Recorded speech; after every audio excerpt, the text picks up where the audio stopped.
The new government's education lineup has inspired optimism among teachers and principals and caution among privately owned early childhood and tertiary institutions. Now Labour's Chris Hipkins will replace National's Nikki, Kaye as the new Minister of Education. Of course, the Associate Education Minister is Kelvin, who has responsibility for Māori education, Jenny Salesa and New Zealand First's Tracey. Our education correspondent, John Gerritsen, filed this report.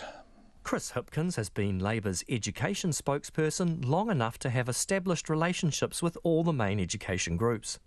So too has Tracey, and the pair have already worked together on Parliament's Education and Science Select Committee. Fetu Cormack from the Principals Federation says principals will be very happy with the ministerial lineup.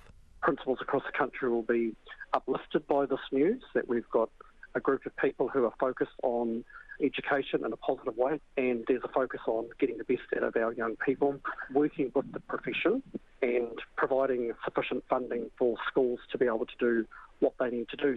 Teacher unions echoed that sentiment, saying they're looking forward to working with the new minister.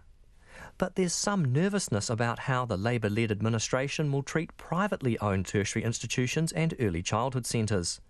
Christine Clark from Independent Tertiary Education New Zealand says she's confident it can work with both Chris Hipkins and Tracey. But she doesn't want the Green Party to influence tertiary policy. Labour has told us, and I believe Chris, that he sees a place for private, or we prefer independent. Greens have told us that they actually see very limited value in what we offer, and I would be very, very concerned if they were to become dominant in that area. Likewise, Peter Reynolds from the Early Childhood Council says there's some nervousness about the new government's attitude to privately owned institutions in his sector. I think there's some caution there, there's some optimism and there's some concern being expressed depending upon who you talk to. Until we see what the real shape of the policies are and what's been traded off, particularly between the coalition partners, it'll be difficult to judge. Chris Hipkins' appointment sees the return of tertiary education to the Education Minister.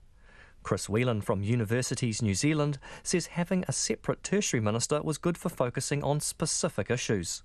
Over the last few years, it's become pretty obvious that that's been at the expense of kind of policy coherence, particularly in the kind of the joins between compulsory and post-compulsory and transitions actually into the workforce. I think having one minister with oversight of that is probably going to be good at getting some of that kind of policy coherence back. Chris Whelan says universities are cautiously optimistic about the new government. For Checkpoint, John Gerritsen.